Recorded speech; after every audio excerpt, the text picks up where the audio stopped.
So, my first question is, how well prepared do you feel to teach students with disabilities and other special needs? I feel fully prepared. There's lots of training that's out there for teachers, and I already have a couple of students. We've always worked with students here that are hearing impaired, and so that's always given us the ability to make strategies for those students. And we've also, before I worked here, I worked at O.L. Slayton, where there were kids with significant disabilities, and just the ability to work with them, and the support and training that the district gives, and the pullouts and the people that come in, they keep you nice and prepared. Woohoo! Did you complete a traditional program or alternative certification? I did. I'm of the old school. I did post-bac. So I decided to go back to teaching after having a different career. Okay. And so I had graduated from tech, and then I went back post-baccalaureate, and I had to retake. I wanted composite certification, so I finished up some social studies courses, and then I also did a little bit of some teaching courses, and then I did a semester of student teaching, and then entered after that. Okay, cool.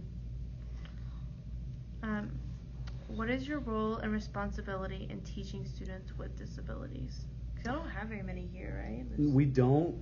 We do. We've always had a few students who have had small, not small. I mean, we've had hearing impaired. That's always very big. We have had a student who had serious spinal issues, which, you accommodate. She, of course, everything, she was good academically, but we needed to accommodate the space. So she was in a wheelchair. She was in a halo, and we had to learn how to accommodate the space for her to make sure that she was good to go. There's been a couple more, but those are the real ones that we've been able to navigate around here. Yeah. What about like 504 dyslexia? There is, we haven't had 504s. We have had a while back. There's been a couple, but we haven't had a whole lot of dyslexia bundles since then. Gotcha. Those students have since graduated. Got it. And there may be some in the 6th and 7th grades. Okay. But I teach 8th and 11th, and there aren't any there. There aren't either. Gotcha. Yeah. Real quick. Yeah. Before you start. Sorry. No, you're good. Okay, so you had an accident. Are you okay? Yeah, it's broken. Okay. My husband rides his bike. He's like, was she hit by a car? I was like, I don't know. No, it's like, that's why I chose to wear a long skirt, because my knees look horrible. So the chain, I was riding my bike, and the chain came off, and it whipped the side of my leg, and then got stuck on my tires. So I flipped over my bike, and I tried to catch myself, and I landed on my wrist. When I did it, broke a bone in my wrist, and then popped my shoulder out, and so I had to pop my own shoulder back in, and then go to the. Wow. This is proof that physical activity is dangerous. I know. As every one of your kids, I'm like, I broke it on Wednesday. It's fine now. I'm on pain medication, so it's good. It's good. Good to be on the first day out. Right. As I text him, I'm gonna be dressed super slouchy because I can't get button anything. No, and that's fine. And what you're wearing is fine. It looks great, so don't worry. You're not slouchy. Yeah, she brought that up. She's like, I was supposed to wear this, and I was like, I think you look great. I know, you're good. Yeah. No, and we're talking there. As you get onto campuses, you're gonna find every campus is different. Yeah. And so just kind of, keep it. Whatever the dress code is. Yeah. Now, tech teacher, we're gonna hold you to a higher standard. Yeah, of course. So we're gonna make sure that's taken care of. But anyway, do y'all have any questions or concerns or anything that y'all can think of? Okay. Well, I will let y'all get back to it. I just wanted to. You need to sign my orange page? Yes, let me sign your orange page while I'm in here. Sorry. No, you're good. So is Julianne ready for next week? Oh my gosh. I think she is. I don't know if I'm ready. Man. So we're trying to get her situated. So perfect. That's exciting. A great time. Yeah, that's right. I can't wait. Yeah. She's ready. All right. See you soon. Thank you, Miss Reeves. Thank you. See you later. Bye-bye. Okay. In your opinion, what are the characteristics of effective inclusive instruction? I think that it's really important to include a variety of learning activities for all different types of students. So there's always this learning cycle that I believe in, that There's learning the material, then there's speaking the material, and then assessing or writing about the material. And in that, you need to be able to provide for the kids who are good speakers, kids who are good writers, kids who are good at expressing themselves via pictures or anything like that. Yeah. So as many activities as you can do to get them expressing the different ways that they can talk about history. Yeah, it's like the 8 different learning ways. Right. As Yeah, well that's as you right. can get it in. It's been a long time since I've heard the 8 different. Yeah. Describe the frequency and methods of collaboration between you and the special education teachers working with your students with disability. We don't have a special teachers here. No, that's much more of a one of our traditional campuses here in LISD. Mm-hmm. Now I can speak because I've worked in that scenario. Yeah. There's various levels. So at one point, whenever I first started, there was what basically co-teach. So we had students who were in our class and they came in. The special education teachers came in and helped those kids individually. Yeah. There's also I've had sheltered instruction. I've had pull-outs, kids who have been in most cases in one particular classroom, but then for social studies, they're mainstream, so they would come in and work with my class only, cool. just because they could function that way, and then when they finished in social studies, they'd go back to their sheltered class and learn there. You name it, we've done it. I mean, the modifications, all of that has been part of.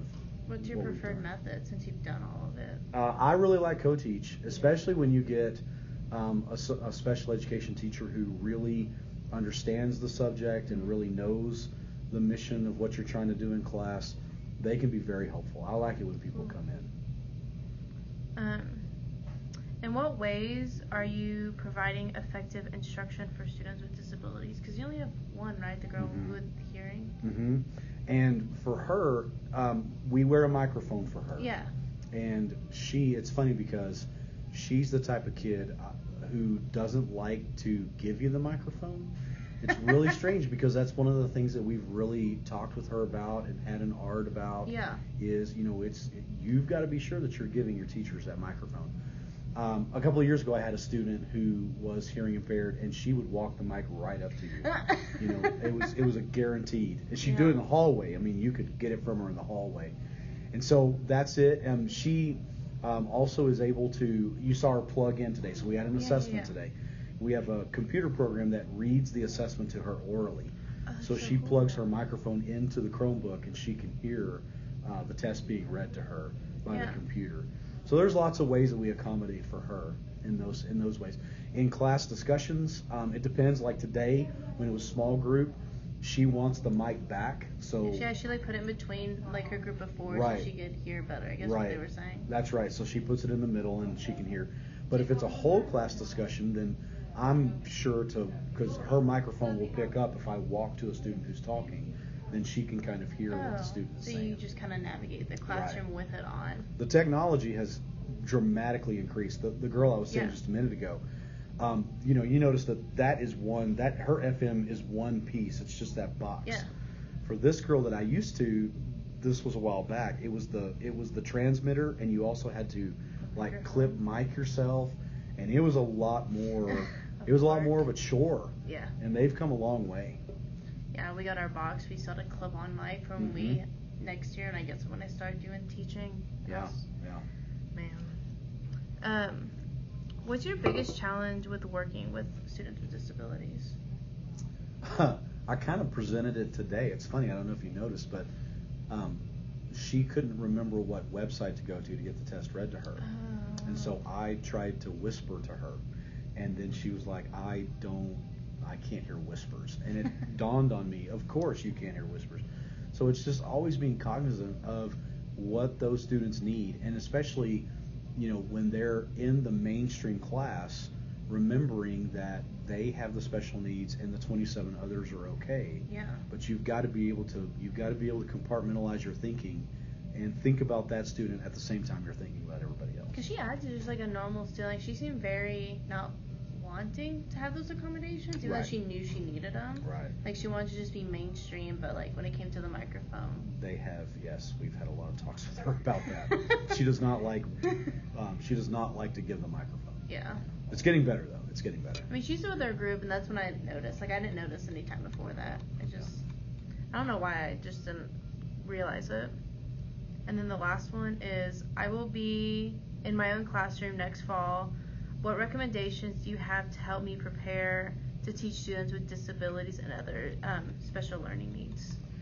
That's a good question. It's weird to say, but expect the unexpected. Come in with a plan, but understand that, each of these kids who have disabilities have an individual educational profile for a reason. So what works for student A, even though student B has the same condition, I guess you could say, or the same disability, doesn't mean that it translates perfectly. Yeah. So you've got to be ready to present. I mean, it's all about managing people. You've got to be ready to present this type of material to this student and this type of material to this student.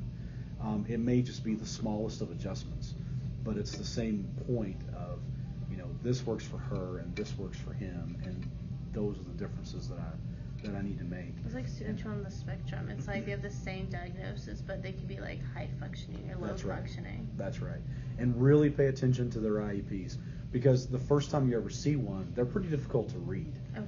And when you look at it, they'll be very specific, like oral testing for social studies, but not oral testing for math.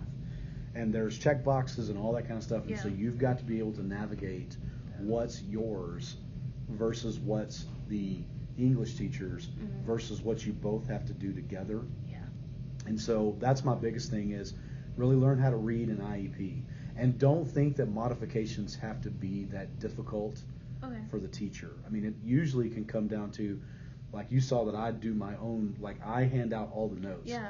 And a lot of times, note-taking assistance is a modification for students, and that's considered note-taking assistance. What I do, what's good for, and sometimes one of the best pieces of advice I ever heard from a teacher that teaches LEP, limited English proficiency, is she says, sometimes what's good for Spanish speakers is good for all students. Those techniques and those ideas can carry across to all students. Sometimes you have to think about that for your students with those IEPs. Yeah, we're supposed to graduate next year with this degree, and then we're supposed to be able to teach students with special needs, and then ESL learners, have the ESL certification. So I'm always curious what teachers who didn't have to go through all those certifications. Do the ESL. I've never done it, but it's definitely worth your time. Yeah, it's a good thing now. Districts won't hire you without it nowadays. Wow. Yeah. I need to do it. Awesome. Cool.